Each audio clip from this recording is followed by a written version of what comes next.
Hey, dans cette vidéo, je vais t'expliquer pourquoi tu stagnes, pourquoi tu atteins un plateau dans ta perte de poids. 5 raisons. Si tu es quelqu'un qui est dans une perte de poids, mais tu vois que la balance ne bouge plus, ton corps ne change plus, eh bien écoute attentivement cette vidéo, ça va énormément t'aider. Si tu es nouveau sur cette chaîne, je m'appelle Sharif Saad et ma chaîne YouTube est dédiée à aider le monde dans leur remise en forme, entraînement, alimentation, prise de masse musculaire, perte de poids et le bien-être général. Abonne-toi à ta chaîne pour avoir plus de vidéos. Donc, commençons dans le sujet. Pourquoi tu stagnes? Raison numéro 1, tes calories sont trop élevées. Je m'explique.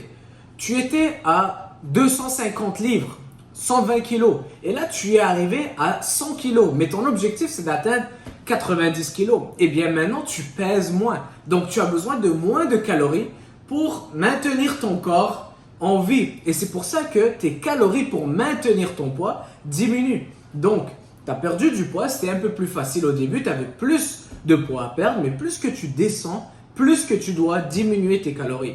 D'accord? Donc, c'est très important. Tu ne peux pas suivre le même plan toute ta perte de poids, mais tu dois l'ajuster dépendant de ta progression et dépendant de comment ton corps réagit. Donc, tes calories sont trop élevées et c'est là qu'il faut amener l'ajustement à les diminuer.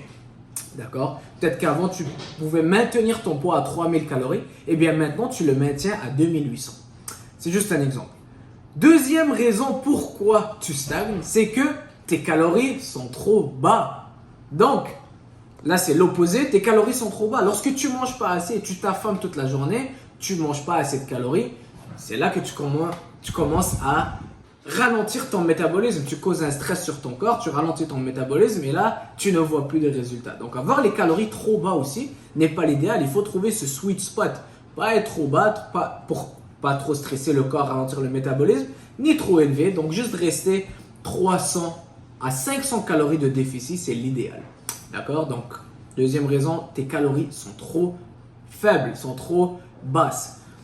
Troisième raison de pourquoi tu stagnes, c'est que tu ne changes pas ton entraînement, ta charge d'entraînement ou même tes marches. Si tu es quelqu'un qui fait juste de la marche ou tu t'entraînes à la salle de sport, eh bien tu ne changes pas tes entraînements.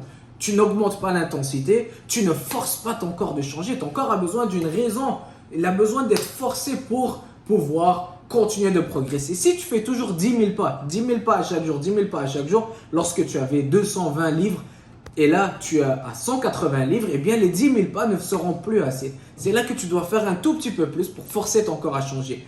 L'entraînement, même chose, t'entraîner un peu plus ou augmenter l'intensité. Ne pas faire toujours le même entraînement, le même plan. Augmente ton intensité, incorpore des séries de drop sets, super sets, augmente le poids, entraîne-toi plus longtemps, etc.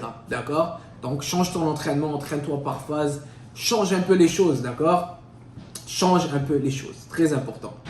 Quatrième raison, pourquoi tu stagnes et tu atteins un plateau, c'est que tu en fais trop. Ton corps a besoin de repos et lorsque tu continues de t'entraîner, tu es dans un déficit calorique pour longtemps. C'est là que ton corps a besoin d'un petit repos et ton corps ne réagit plus à ce que tu fais. Ne réagit plus à ce déficit calorique. Ça fait tellement longtemps que tu t'entraînes que ton corps a besoin de repos. Lorsque tu fais ça pour une longue durée, d'accord? Lorsque tu fais un déficit calorique, une diète, et tu t'entraînes pour longtemps, ça cause un stress quand même pour le corps, surtout pour longtemps. Et c'est là que ton corps a besoin d'un petit repos. Juste donner une semaine de repos à ton corps pour enlever ce stress. Parce que c'est stressant quand même être dans un déficit calorique pour longtemps. S'entraîner 5-6 fois semaine pendant des mois et des mois. Juste donner ce petit repos à ton corps. Manger un peu plus de calories que normalement. Pendant une semaine, manger peut-être un petit morceau de gâteau de plus par jour.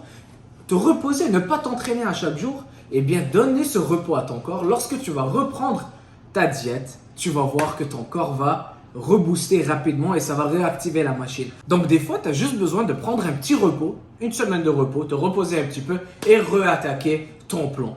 D'accord? Et maintenant, cinquième et dernière raison de pourquoi tu atteins un plateau, c'est que tu ne priorises pas ta santé générale. Si tu ne dors pas assez, si tu es fréquemment stressé, si tu as une carence en vitamines ou en minérales qui te manquent, d'accord? Si tu ne manges pas assez correctement, tu nourris pas ton corps, tu n'as pas les bons nutriments, d'accord? Ça peut stresser ton corps, ralentir ton métabolisme. Si tu ne dors pas assez, si tu dors juste 4 heures par nuit, eh bien, ça cause un stress sur ton corps. Tu te réveilles le matin, tu es déjà stressé, tes niveaux de cortisol sont élevés, ce n'est pas l'idéal pour la perte de poids, d'accord?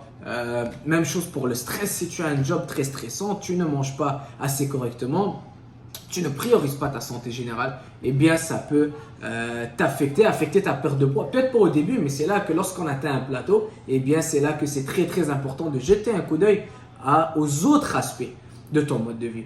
D'accord? Donc très très important, vraiment bien dormir, gérer ton stress, t'assurer d'avoir tous les vitamines et minéraux pour ne pas affecter ton métabolisme, ta perte de poids, etc.